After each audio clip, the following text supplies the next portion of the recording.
One of the things that can make us very uncomfortable is the apparent absence of God, of silence. And at 6 p.m. on Good Friday evening, for the next 24 hours, Passover is being celebrated and work has ceased. Or has it? In our creedal faith, we declare words, he descended into hell or Hades. And that in itself needs unpacking. But Christ is buried in a new tomb, and then there is no, in that sense, access or movement towards there, or that journey, for over 24 hours. And the apostles and the women, the disciples, the friends of Jesus, live in absence and probably abject grief, for they had not grasped the prophetic word. There is an ancient sermon that we can join in with today and read and study, perhaps not understanding it all, perhaps beginning even with disagreement, but it is there for our learning and our upbuilding.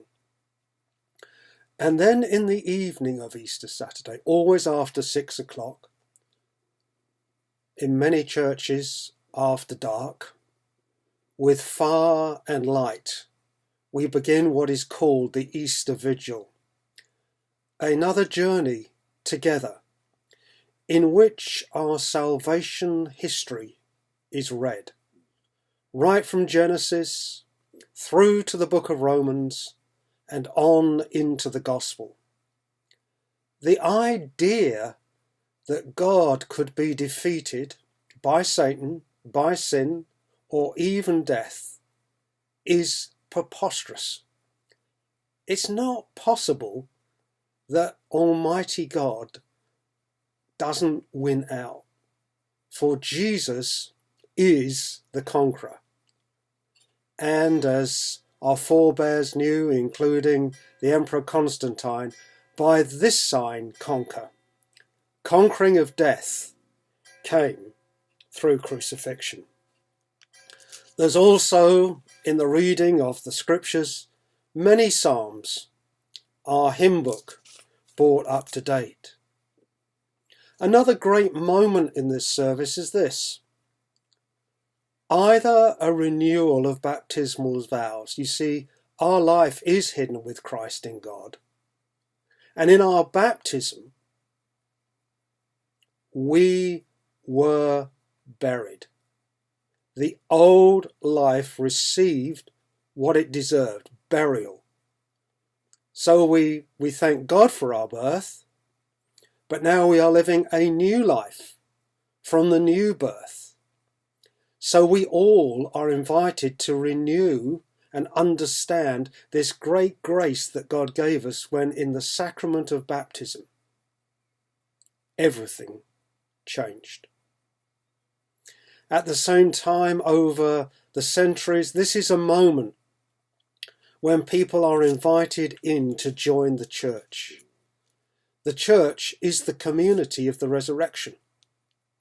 And so we who have known the resurrection are joined by our catechized, that means they know the faith, brothers and sisters, and together on earth we join in the worship of heaven, the communion of the saints in every age.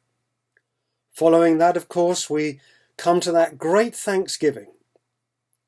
In the thanksgiving, well, the thanksgiving, the Eucharist, we celebrate the first communion of Easter. Many will do so again by tradition on Sunday morning, sunrise services.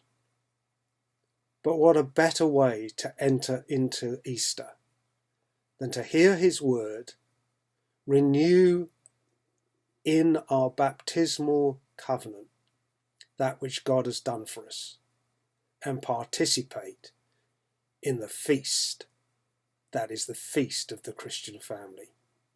A blessed Easter.